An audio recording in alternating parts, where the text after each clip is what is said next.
하나님 말씀은 사도행전 14장 19절부터 28절까지 말씀입니다. 우리 한 절씩 교독하도록 하겠습니다. 유대인들이 안디옥과 이고니온에서 와서 무리를 충동하니 그들이 돌로 바울을 쳐서 죽은 줄로 알고 시내로 끌어내치니라.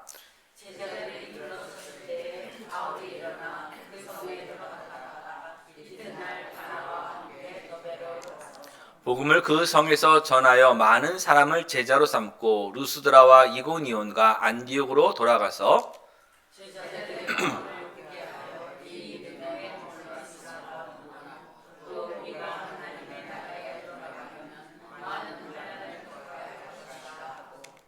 각 교회에서 장로들을 택하여 금식 기도하며 그들이 믿는 주께 그들을 위탁하고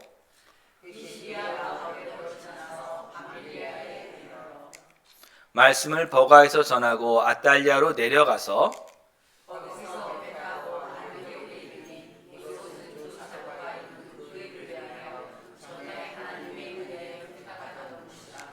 그들이 이르러 교회를 모아 하나님이 함께 행하신 모든 일과 이방인들에게 믿음의 문을 여신 것을 보고하고 아멘. 네, 오늘 본문으로 바울의 1차 선교 여행이 끝납니다. 오늘 우리 성경 본문에는 19절에도 안디옥이 나오고 26절에도 안디옥이 나오는데 26절에 나오는 안디옥은 바울과 바나바가 함께 목회를 했던 시리아에 있는 안디옥입니다. 그래서 그 시리아에 있는 안디옥 교회에서 바울과 바나바를 선교사로 파송한 것이고 19절에 나오는 안디옥은 갈라디아 지역 비시디아라는 곳에 있는 안디옥, 그래서 비시디아 안디옥이라고 부르는 서로 다른 지명입니다. 근데 바울과 바나바가 선교 여행을 마치고 이 시리아의 안디옥으로 돌아와서 선교 여행에 대한 보고를 합니다. 27절을 보면 선교 보고의 핵심은 크게 두 가지였습니다. 첫 번째로 뭐냐면 하나님께서 그들과 함께 행하신 모든 일을 보고했고, 두 번째로 보고한 것은 뭐냐면 하나님께서 이방인들에게 믿음의 문을 여신 일에 대해서 보고했습니다. 결국은 다 뭐냐면 하나님께서 하신 일만 보고했다는 거예요. 자기들이 한 일이 아니라 하나님이 하신 일이다. 그 말은 선교의 주체는 하나님이시지 사람이 아니라고 하는 것을 이 두 사람이 고백한 것입니다. 그러면 바울과 바나바가 선교 여행에서 한 일은 무엇입니까? 26절을 보시면 배를 타고 안디옥에 이르니 이곳은 두 사도가 이룬 그 일을 위하여, 분명히 뭔가 이룬 일이 있는 것, 성경 속에서 전에 하나님의 은혜 부탁하던 곳이다 라고 얘기를 합니다. 바울과 바나바가 이룬 일이 분명히 있습니다. 어떤 일이었냐면 하나님이 일하신 곳에 동참하는 일을 그들이 한 것입니다. 사람이 중심이 되어 일하고 하나님이 도와주는 것이 아니라 하나님이 그래서 먼저 일하시고 그 일에 바울과 바나바가 동참한 것이 선교였다는 것을 보고한 것입니다. 놀랍게도 하나님께서 바울과 바나바와 함께 하신 모든 일에는 두 사도가 당한 환난도 들어가 있습니다. 오늘 본문의 시작인 19절을 보시면 유대인들이 안디옥, 이 비시디아 안디옥과 이고니온에서 와서 루스드라 사람들 그 무리들을 충동합니다. 그러자 그들이 함께 돌로 바울을 쳐서 죽은 줄을 알고 시내로 끌어내치었다라고 말씀하고 있습니다. 바울이 지금 돌에 맞아서 죽음 직전에까지 갔습니다. 이 죽음의 문턱까지 갔던 그때에도 바울과 함께 하나님이 일하시고 계셨다고 보고한 거예요. 보세요. 환난을 당하고 있는 그때 하나님이 멀리 떨어져 있거나 바울을 보호하지 않은 것이 아니라 그 순간에도 하나님이 일하시고 계셨고 바울이 그 고난 가운데 동참한 거예요. 그래서 하나님이 일하시는 곳에 바울이 함께했다는 것을 지금 말씀하고 있는 것입니다. 바울이 예수님을 만나기 전에 교회를 핍박했습니다. 예수님을 믿는 사람이라면 남녀노소를 막론하고 잡아다가 가둬쓰고 박해했습니다. 예수님께서 교회를 박해하고 있는 이 사울, 바울에게 찾아오셔서 예수님 자신을 뭐라고 소개하셨습니까? 바울아, 나는 네가 박해하고 있는 예수다라고 이렇게 말씀하셨습니다. 즉, 예수님은 핍박당하고 있는 성도들과 함께하고 계셨습니다.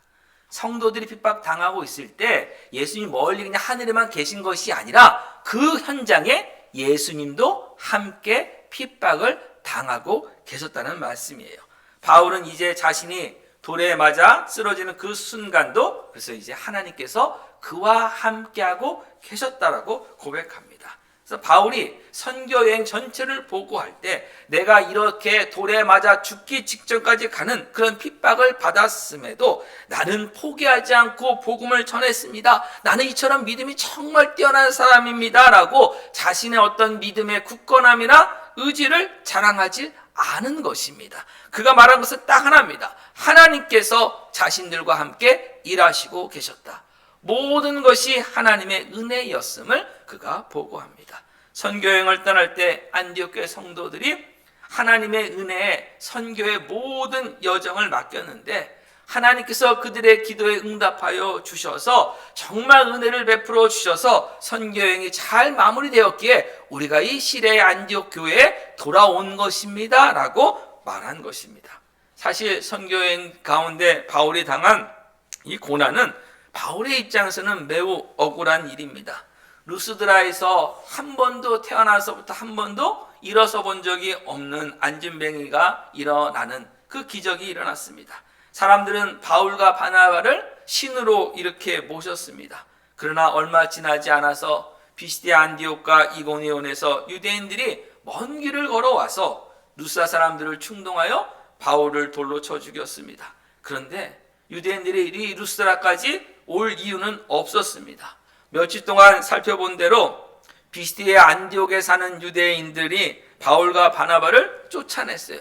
그 바람에 어쩔 수 없이 이고니온으로 옮겼습니다. 그래도 이 비시디아 안디옥에 살던 유대인들은 바울과 바나바를 그들의 성에서 쫓아내긴 했지만 따라가지는 않았어요. 따라가면서 박해하지는 않았어요. 이고니온에 왔습니다. 이고니온에서 또 복음을 전합니다.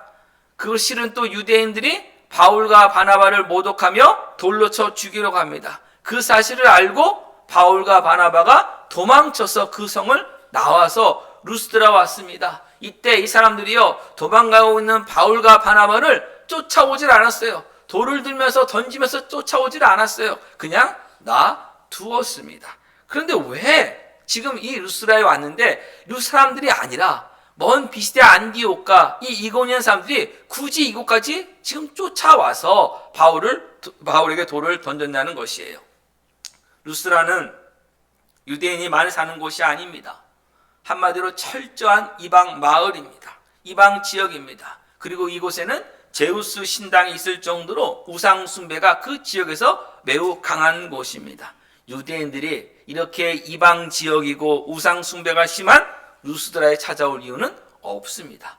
부정한 것이 가득한 이방인의 마을에 유대인들이 들어간다면 부정해집니다. 먼 거리를 걸어서 일부러 그곳에 들어올 이유는 없습니다.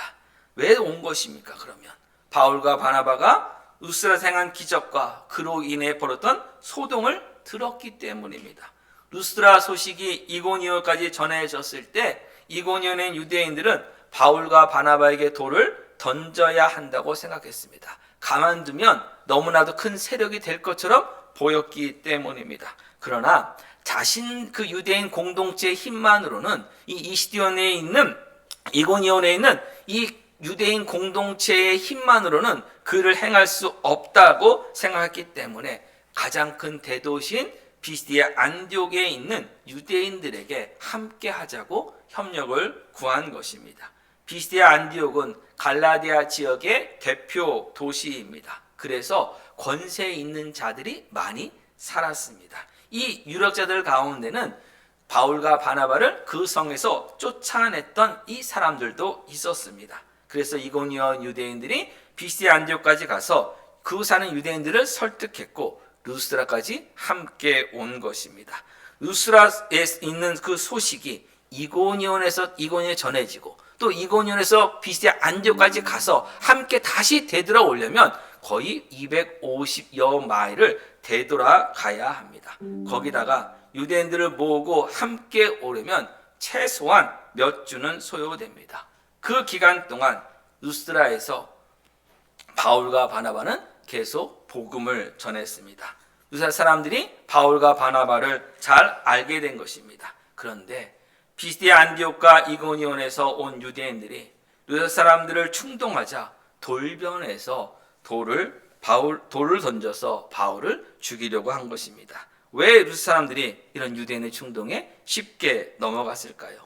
사도행전 16장과 19장을 보면 종교라고 하는 것, 고대 사회에서 어떤 종교라고 하는 것은 지역사회의 경제와 밀접하게 연결되어 있다는 것을 우리는 알 수 있습니다. 외부에서도 루스드라 지역에 있는 제우스 신당에 와서 제사를 드리고 가기 때문에 제사를 드리려고 하면은 당연히 뭐가 필요해요? 재물이 필요하죠. 그러니까 재물을 팔고 또 성전이라든지 신당 같은 것을 잘 관리해야 되기 때문에 그런 모든 것이 하나의 경제적인 산업으로 다 묶여져 있어요. 그래서 우상숭배라고 하는 것은 단순히 종교 행위로 끝나지 않고 경제적 이익과 밀접하게 연결되어 있습니다. 근데 바울이 이 루스드라에서 뭐라고 선포했어요? 헛된 우상을 버리고 살아계신 하나님께로 돌아오라는 거예요. 이 말은 결국 뭐냐면 루스드라 사람들이 섬기고 있는 제우스 신상이 가짜라는 거예요. 헛된 일이라는 거예요. 그 신상을 부수라는 거예요. 없애라는 거예요. 그들에게 돈을 제공해 주고 있는 그 산업을 지금 없애라고 말한 것입니다. 이익 구조를 흔드는 일이었어요. 유대인의 입장에서는 바울이 창조주 하나님을 선포했기 때문에 우상 숭배하지 말라는 바울과 바나바를 지지하는 것이 유대인들에게는 옳은 일이에요. 그런데 그들은 그렇게 하지 않았습니다. 이유는 바울과 바나바는 예수님이 살아계신 하나님의 아들이심을 전하고 있었기 때문이에요. 유대인의 입장에서는 이거는 여호와 하나님만을 믿고 있는 그들의 입장에서는 이거는 신성 모독이었어요. 정리하자면 종교적인 이유와 경제 이익이 다 결합해서 바울을 지금 죽이게 된 것입니다. 그런데 이때 주목해야 될 부분이 있습니다. 유대인들이 돌을 던져서 바울을 죽이려고 했는데 이때 율법을 어겼다는 사실입니다. 구약성경 율법에 따르면 하나님을 모독하는 사람을 처벌할 때는 반드시 돌로 죽이게 되어 있습니다. 그래서 지난 말씀드렸잖아요. 다윗과 골리앗 할 때 다윗이 골리앗에게 돌을 던진 이유가 뭐라고요? 골리앗이 하나님의 군대를 모독했기 때문에 다윗은 칼로 간 것이 아니라 돌을 던진 거예요. 율법에 돌로 쳐 죽이라 했기 때문에. 단 그때 어떻게 해야 하냐면 사람들이 살고 있는, 유대인들이 살고 있는 그 공동체 마을 밖에 데리고 가서 죽여야 합니다. 그 죄가 공동체 안에 머무르지 못하기 때문에 심판받은 사람, 그 저주받은 사람의 것이 머물지 말라고 반드시 진이라고 하면 진중 바깥으로 나가야 되는 것이고, 성이라면 성 밖으로 나가는 것이고, 마을이라면 마을 밖에 나가서 돌로 쳐서 죽여야 합니다. 그런데 이들은 지금 어떻게 하느냐? 이 루다 성 안에서 바울에게 돌을 던진 겁니다. 그만큼 바울을 죽이려고 하는 분노와 어쩜 광기에 지금 사로잡혀 있었습니다. 근데 한번 생각해 보세요. 우리 신앙이라고 하는 것은요, 하나님께서는 우리에게 원하시는 게 뭐냐면 날마다의 삶이 하나님과 동행하는 삶을 살기를 원하시는 거예요. 우리 삶이 평소에는 그냥 막 살다가 그냥 마지막 순간에 한번 하나님의 나라에서 큰 일을 하는 것을 하나 원하시는 것이 아니라 아무리 작은 거라 하더라도 하루하루 순간순간 삶이 하나님의 뜻대로 사는 것을 하나님은 가장 기뻐하세요. 그래서 모든 일 속에 중요한 게 뭐냐면 과정 자체가 하나님의 뜻에 순종하는 것으로 나타나야 돼요. 근데 지금 이 유대인들은 뭐냐면 바울을 죽이겠다고 하는 그것만 생각한 거예요. 결론만 생각한 거예요. 그 과정 속에서 바울을 죽이려고 하면은 밖으로 내보내서 그 돌을 던져야 되는 그 과정 자체를 무시하는 겁니다. 여러분, 신앙은 하나님이 우리에게 원하시는 열매는 매일매일의 삶이 하나님과 동행하는 삶이에요. 그 열매를 원하시는 거예요. 한꺼번에 나중에 큰일 하겠다 하지 마세요. 나중에 내가 죽기 전에 하나님 앞에 크게 한번 하고 가겠다 하지 마세요. 작은 거 하나하나 매일매일 하는 거 사세요. 하나님이 가장 기뻐하시는 것이고 그게 신앙의 열매인 것입니다. 만약 잘못한다면 이 유대인과 똑같은 일을 하는 거예요. 마지막 하나만 잘하겠다. 아니요. 매일매일의 삶이 중요한 것입니다. 바울이 이제 돌에 맞아 죽었다고 생각하자 그때서야 이 사람들은 시신을 마을 밖으로 던져 버립니다.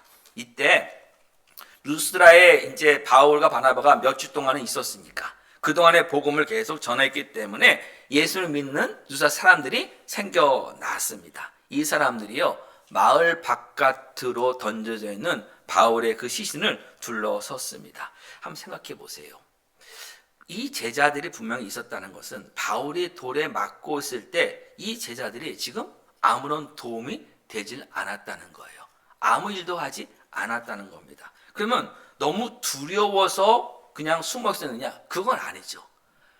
던져진 시신을 둘러싸고 있었다는 것은 두려워하지는 않았다는 거잖아요. 왜냐하면 그들도 공격을 당할 수 있기 때문입니다. 그럼에도 그들이 그때는 아무런 일을 하지 않고 있다가 지금 바울의 시신을 둘러싸고 있어요. 심지어 그들 가운데는 누구도 있느냐? 바나바도 있습니다. 바나바는 바울을 대신하여 돌을 맞아줄 수도 있는 것이고요. 바울이 돌을 맞을 때 바울을 이렇게 뭐라 그럴까요? 감싸 안고 함께 맞을 수도 있는 거잖아요. 근데 그 일도 하질 않았어요. 만약에 바나바와 또 이 다른 제자들이 힘을 합쳐서 나섰다면 아마 루스드라 사람들과 큰 싸움이 발생했을 것입니다. 그런데 이런 싸움은 하나님께서 일하시는 방법이 아닙니다. 왜 그런가 하면 하나님의 나라는 칼로 세워지는 것이 아니라 하나님의 은혜의 말씀으로 세워지기 때문입니다. 지금 바울은 죽으면서도 무엇을 보여줘야 돼요? 하나님의 나라가 어떻게 운행하고 있는지를 보여줘야 되는 거예요. 저와 여러분의 삶도 마찬가지예요.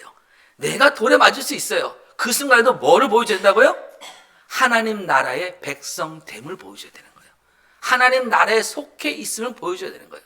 예수 그리스도를 믿고 있음을 보여줘야 하는 것입니다. 그래서 요한복음 18장 33절 이하를 보면 예수님을 재판하고 있는 그 빌라도가 예수님에게 묻습니다. 예수여, 네가 유대인의 왕이냐라고 물었을 때 예수님께서는 이렇게 대답하셨습니다. 내 나라는 이 세상에 속한 것이 아니다라는 겁니다. 만일 내 나라가 이 세상에 속한 것이었다면 내 종들이 싸워 나로 하여금 유대인들에게 넘겨지지 않도록 했을 것이라는 거예요. 이제 내 나라는 여기에 속한 것이 아니다라고 얘기합니다. 마찬가지인 거예요. 이 바나바와 그 제자들이 함께 싸워서 바울을 넘겨주지 않을 수 있어요. 근데 그것은 하나님의 나라에 속한 모습이 아니었습니다. 그래서 바울과 바나바 함께한 모든 제자들은 하나님의 나라에 속한 하나님의 백성됨, 하나님의 자녀됨을 보여주고 있기 때문에 바울이 돌에 맞고 있을 때 세상의 방법으로 대응하지 않았던 것입니다. 그래서 바울도 이 제자들을 보고 서운해하지 않은 거예요. 모두가 하나님의 나라의 모습을 보여주고 있기 때문에 이게 여러분 얼마나 눈물 나는 과정인지 아세요? 한번 생각해 보세요. 가서 함께 싸워줄 수 있는데 함께 돌에 맞을 수도 있는데 그때 하나님 나라의 모습을 보여주기 위해서 모두가 돌에 맞고는 사람이나 그걸 지켜보고 있는 사람이나 그 눈물을 여러분 아시겠어요? 상상 가세요? 그 모습을 그들이 보여주고 있는 거예요. 하나님의 나라는 이 세상 나라의 통치 방식과 다릅니다. 세상의 나라는요, 세상의 법에 의해서 통치됩니다. 힘과 권력에 의해서 통치되고요, 돈으로 통치되는 것이 이 세상의 모습이에요. 근데 하나님의 나라는 하나님의 법에 통치합니다. 근데 하나님의 법은 어떤 법이에요? 은혜의 법이고 성령님의 법이고 생명의 법이고 진리의 법이고 바로 하나님의 말씀으로 하나님은 통치하십니다. 그래서 겉으로 보기에는 정 한번 제대로 못하고 돌에 맞아 죽기 직전까지 갔지만 영적으로는 하나님의 나라가 바로 돌에 맞는 그곳에 임했음을 몸소 환난을 견딤으로, 그를 묵묵히 지켜봄으로 모두가 함께 증거한 것입니다. 바울을 이제 둘러섰을 때 돌에 맞아 죽은 줄 알았던 바울이 일어났습니다. 둘러섰던 그 제자들이 모두 다 놀랐을 것입니다. 돌에 맞았다면 살이 찢기거나 패이고 피멍이 들고 뼈도 부러졌을 거예요. 왜냐하면 죽었다고 생각할 정도로 늘어졌던 상황이기 때문입니다. 루스드라가 속한 곳이 갈라디아 지역이라고 말씀드렸어요. 갈라디아 지역에 있는 교회에 보낸 편지가 갈라디아서입니다. 근데 갈라디아서 6장 17절을 보면 바울은 자기 몸에 예수의 흔적을 지니고 있다고 말합니다. 이것을 대부분의 신학자들은 다 바울이 루스드라에서 돌에 맞아서 생긴 흔적이라고 이렇게 말하고 있습니다. 예수님께서 죽음을 이기시고 영광의 몸으로 부활하셨지만 예수님의 손에는 무엇이 있었죠, 여러분? 못자국이 있었어요. 예수님 옆구리에는 무엇이 있었습니까? 창자국이 남아 있었던 것처럼 바울도 돌에 맞아 죽은 줄 알았을 정도였고 시신처럼 밖에 던져질 정도의 상태였지만 하나님께서 일으켜 주셨을 때 그가 일어나 걸을 수 있었고 그 다음날 일어서서 먼 길을 떠날 정도로 회복되었지만 돌에 맞은 흉터는 남아 있었기 때문에 바울은 그것을 뭐라고 했냐면 내 몸에 예수의 흔적을 가지고 있다고 말하는 것입니다. 왜 예수의 흔적입니까? 예수님을 전하다가 얻은 흔적이기 때문이고 예수님이 그곳에서 함께 하시면서 함께 돌을 맞고 계셨기 때문에 바울이 얘기한 거예요. 내가 고난받은 그때 하나님이 함께하고 계셨다. 예수님이 함께하고 계셨다. 그래서 나의 모든 이 상처는 다 예수 그리스도의 흔적이다라고 말하면서 하는 능력을 경험한 그 흔적을 그가 고백합니다. 여러분 우리 신앙생활을 하면서 아플 때 있죠. 힘들 때 있죠. 누가 나를 찌를 때도 있고 찔림 당할 때 있습니다. 여러분 그때 생각하십시오. 무엇이냐면 그 순간 그곳에 예수님이 함께하고 계십니다. 그래서 그것을 믿음으로 견디면 그 모든 것이 다 뭐 되면 예수의 흔적을 내 몸에 새겨가는 거예요. 우리의 예수 그리스도의 사람으로 성장한다는 것은 예수님의 장성한 분량에 이른다고 하는 것은 예수님의 흔적을 우리 몸에 계속 많이 새겨가는 거예요. 그래서 우리 환난 속에 여러분 흔들려서는 안 돼요. 내가 왜 어려움 당하나 세상의 방법으로 대응하지 마세요. 우리의 혈기로 대응하지 마세요. 예수의 흔적을 나는 지금 심어가고 있는 거예요. 하나님이 그 기회를 우리에게 주신 것이에요. 생각을 바꿀 필요가 있는 것입니다. 일어난 바울은 루사 성 안으로 들어갔습니다. 그곳에는 방금 전에 바울에게 돌을 던지고 바울의 시신을 성 밖에 버렸던 사람들이 있습니다. 그들이 바울을 보고 얼마나 놀랐겠습니까? 성경에 보니까 아무런 말이 그때 없어요. 이들이 아무 말도 할 수 없었던 것으로 보여집니다. 바울을 다시 죽이겠다고 나설 수도 없었습니다. 이제부터 바울은 더 힘있게 강력하게 복음을 전할 수 있을 것입니다. 돌에 맞아 죽기 전에도 헤르메스라고 여김받을 정도였는데 이제는 더 엄청난 존재라는 것을 보여줬으니 루스드라에서 복음을 더 강력하게 전할 수 있을 것입니다. 그런데 바울이 다시 복음을 전했다는 말도 이곳에는 없어요. 이렇게 많은 바울이 성 안에 들어가서 다시 한번 복음을 강하게 전했다 했으면 얼마나 멋있겠어요. 그런데 그것도 성경은 없어요. 바울을 돌로 친 사람들이나 돌에 맞은 바울이나 모두 지금 침묵하고 있습니다.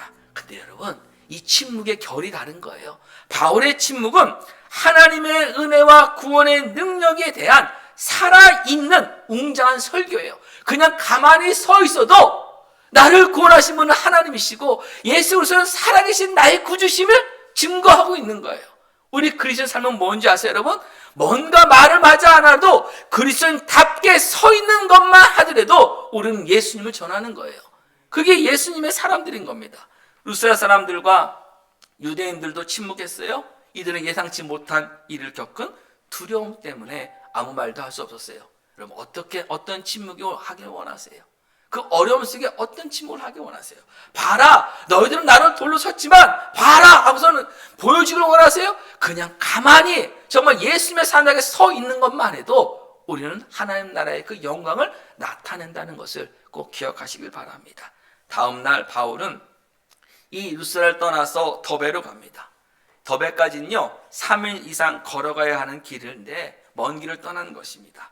왜 이렇게 금방 떠났는지 정확한 이유는 알 수 없지만 한 가지 분명한 것은 바울과 바나바가 사람의 생각으로 움직이지 않은 것만큼 분명합니다. 고생 가득한 그 사역이 루스드라에서 이제 성공적으로 이긴 사역으로 바꿀 수 있는 절호의 기회를 내려놓았기 때문이에요. 돌에 맞아 움직이지 못할 정도로 심하게 입은 상처가 회복되려면 시간이 많이 필요함에도 그 다음날 출발했기 때문입니다. 바울과 바나바는 그들 자신의 판단과 경험에 의해서 나간 것이 아니라 하나님의 인도하심만을 따르는 순종으로 그들은 길을 떠난 것입니다. 하나님의 복음을 전하다가 돌에 맞아 죽기 직전까지 갔지만 하나님을 원망하지 않았고 하나님께서 그 가운데서도 그들과 함께하고 계심을 믿고 있다는 것을 증거한 것입니다. 그래서 바울과 바나바가 이 더베에 가서도 복음을 전했고 많은 더베 사람들이 예수를 믿고 예수님의 제자가 되었습니다. 하나님께서 이방인들에게 믿음의 문을 열고 계신 것을 계속 그들이 확인한 것입니다. 믿음의 문은 여러분 우리가 열지 못합니다. 믿음의 시작은 하나님께서 열어주셔야만 합니다. 복음이 들려져야 복음을 믿을 수 있는 거 아니에요. 복음을 듣지 못해서 우리가 어떻게 복음을 믿을 수 있어요? 그래서요 우리가 하나님을 알게 되고 예수 믿게 된 것은 전적인 하나님의 은혜인 것이에요. 우리가 믿음을 자랑할 수 없는 것이에요. 더베에서 바울과 바나바는 매우 중요한 결단을 내립니다. 더베에서 시리아의 안디오로 가는 거리가 더베에서 비시디아 안디오가 되돌아가는 거리보다 훨씬 더 가깝습니다. 제가 한번 예를 들어 볼게요. 우리 교회에서 선교여행을 떠나는데 첫 번째 가는 곳이 이 북가주의 대표적인 도시가 어디예요? 샌프란시스코. 그러니까 샌프란시스코를 어디로 보시면 되냐면 비시디아 안디오로 보시면 돼요. 샌프란시스코 복음을 전하다가 거기서 쫓겨나갖고 어디로 가느냐? 산호세로 간 거예요. 그게 이고니온이에요. 그래서 이고니온에서 또 돌에 던져서 돌을 쳐 죽이려고 하니까 도망 나와서 갔어요. 어디로 가느냐? 헤이워드 정도로 갔어요. 예, 리치몬드 가기 전에 그걸로 간 거예요. 그게 어디냐? 루스드라예요. 거기서 돌에 맞아서 이제 죽은 줄 알고 시신처럼 던져졌어요. 일어났어요. 근데 그 다음에 다로 인해서 어디로 가느냐? 오클랜드로 간 거예요. 예, 그러면 이제 오클랜드에서 다시 이렇게 소노마로 온다 그러면 우리 교회로 온다 그러면 돌아서 이렇게 오면 되죠, 그냥. 맞아요? 근데 바울은 바나바는 어떻게 간 거냐면 다시 밑으로 간 거예요. 원래 온 길을 되돌아서 예? 밑에 있는 헤이워드도 가고요, 리치몬드 가고요, 헤이워드 가고요, 산호세 가고 샌프란시스코까지 간 거예요. 근데 샌프란시스코에서 오려면 지금은 골든게이트가 있으니까 괜찮잖아요. 옛날에는 어떻게 해야 돼요? 상어 많은 그 바다를 건너가야 돼, 배 타고. 그 길이 쉽냐고요. 2000년 전에 그때를 보자면요, 더 험한 길이에요. 더 험하고 힘든 길을 그들이 지금 택한 거예요. 이거는 매우 미련한 방법이에요. 어차피 갈 거면 끝나고 복음 전했으니 가서 이 복음을 하면 되는데 그를 하지 않은 거예요. 오히려 자신을 죽이려고 했던 곳, 그 위험한 길도 훨씬 멀고 훨씬 더 불편하고, 그리고 또 그 사람들이 다 이들을 죽이려 했던 사람들인데 그 지역으로 돌아간 거예요. 왜 바울과 바나바가 이 미련한 길을 택했을까요? 그것은 그들이 그곳에 가서 복음을 전해서 예수를 믿기 시작한 제자들을 굳게 세우기 위해서였어요. 22절은 뭐라고 그러냐? 제자들의 마음을 굳게 하여 이 믿음에 머물러 있으라 권하고라고 얘기합니다.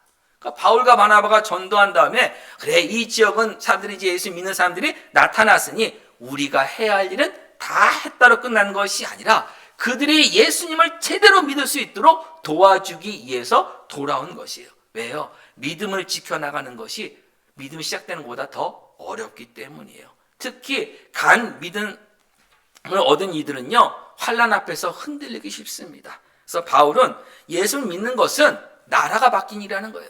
세상 나라가 아니라 하나님 나라에 사는 것이라는 것을 알려주기 위해서, 하나님 나라에 살기 때문에, 하나님 말씀대로 살기 때문에 이 세상에서 하나님 말씀 지키려고 하다 보면 이 세상이 가만두지 않기 때문에, 핍박과 환난이 찾아오기 때문에 그 속에서 하나님 나라 백성됨의 그 자부심을 가지고 믿음을 가지고 견디고 승리하라는 것을 가르쳐주기 위해서 되돌아온 것이에요.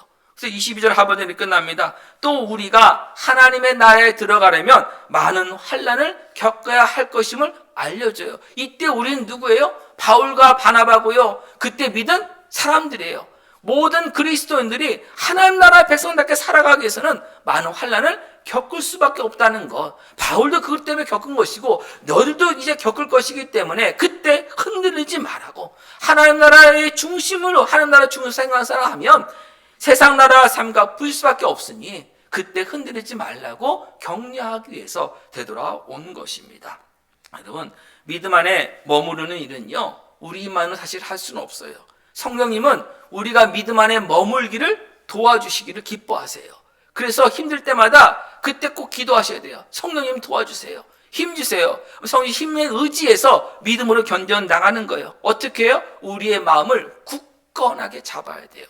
가만히 있으면 믿음에 그냥 우리 흔들릴 수밖에 없어요. 믿음에 머무르겠다고 다짐하고 다짐해야 됩니다. 저절로 믿음 안에 머물러지지 않습니다. 환난을 겪으면 믿음은 쉽게 흔들립니다. 마음을 굳건하게 하여 믿음을 지켜나가지 않으면 환난에 무너지기 때문에 환난이 찾아올 때마다 성령님 도와주세요. 이 믿음 지키게 도와주세요. 다짐하고 기도하면서 견뎌나가는 것이 믿음 안에 머무는 것입니다. 이것을 가르쳐 주기 위해서 바울과 바나바가 되도록 한 것입니다. 우리들도 마찬가지입니다. 먼저 믿음 안에 들어온 성도들의 책임은요, 믿음을 시작한 분들에게 믿음에 머물러 있으라고 권하는 거예요. 근데 이렇게 하려면 어떻게 해야 되는지 아세요? 환난 속에서 우리가 각자가 환난 속에서 믿음을 지켜나갔던 믿음의 증거들이 모여져 있어야 돼요. 인생의 경험이 있어야 돼요. 믿음 안에서 지켰던 경험들이 있어요. 나도 이런 비싼 환난이 있었는데 그때 마음을 굳게 하여 하나님 도움 구하면서 믿음 안에서 견뎌내었다라고 하는 것을 전해줄 수 있는 그 경험들이 쌓여 있어야 돼요. 왜 나에게는 이런 환난이 끊이지 않습니까? 생각하지 마시고 마음을 굳게 하여 이 환난도 믿음으로 이기고 그 믿음의 그 승리의 증거를 이제 갓 믿기 시작한 사람들에게 전할 수 있도록 하나님이 나에게도 그런 기회를 주셨구나라고 하는 생각으로 견뎌내셔야 합니다. 가만히 있으면 안 돼요. 바울과 바나바가 돌아와서 한 또 다른 일은 뭐냐면 각 교회에 일꾼들을 세우는 일이었어요. 이 3절 보면 각 교회에서 장로들을 택했다라고 합니다. 이 장로들은요, 이때는 감독이고 목사와 같은 직분인데 자세한 내용은 사도행전 20장 갈 때 설명드리겠습니다. 여기서는 한 가지만 생각하시면 돼요. 교회 안에서 성도들의 믿음을 지켜나가는 책임을 맡은 사람을 세웠다고 여러분 이해하시면 됩니다. 왜 그렇습니까? 믿음을 혼자서 지켜나가기가 어렵기 때문이에요. 내 믿음만 지켜도 큰 일을 하는 것 맞습니다. 그러나 우리의 믿음이 이 수준에 머물러서는 안 됩니다. 우리는 어디까지 가야 된다고요? 우리보다 늦게 믿은 사람들, 믿음이 연약한 사람들이 믿음 안에 굳게 서도록 도와줘야 돼요. 신앙의 연조가 깊으면 그만큼 더 많이 도와줄 수 있는 믿음의 굳건함을 우리는 갖춰야 합니다. 정리하겠습니다. 믿음은 우리들이 복음을 들을 때 성령님께서 우리의 마음을 여시고 믿음의 문을 여심으로 시작합니다. 이런 면에서 믿음은 하나님의 은혜이자 선물이기 때문에 내가 믿어서 믿음의 그 행동 때문에 구원받았다고 얘기할 수 없는 것입니다. 근데 믿음이 시작된 사람들, 하나님께서 믿음의 문을 열어주셔서 믿음이 시작된 사람들은 생겨진 그 믿음 안에 굳게 머물러 있어야 합니다. 이것은 우리의 책임이에요. 우리의 의무예요. 이 머물러 있는 믿음은 환난 속에서도 하나님의 은혜를 붙들고 견디며 승리하는 믿음으로 자라야 하는 것이고, 하나님의 거룩하심을 본받아 거룩함으로 변화되는 믿음이 되어야 되는 것이고, 열매 맺는 믿음으로 나아가야 하는 것입니다. 하나님께서 문을 여시고 우리들이 그 문 안에서 견디는 것, 이것이 믿음의 여정이며 성도의 삶입니다. 내 믿음 하나 지키는 것도 힘든 것이 사실인 것이 지금의 세태입니다. 그러나 우리의 믿음은 어디까지 가야 된다고요? 나보다 늦게 믿은 사람, 다음 세대에게 전하는 것이 우리의 책임을 아는 넉넉한 믿음의 분량을 가지시길 주님의 이름으로 부탁드립니다.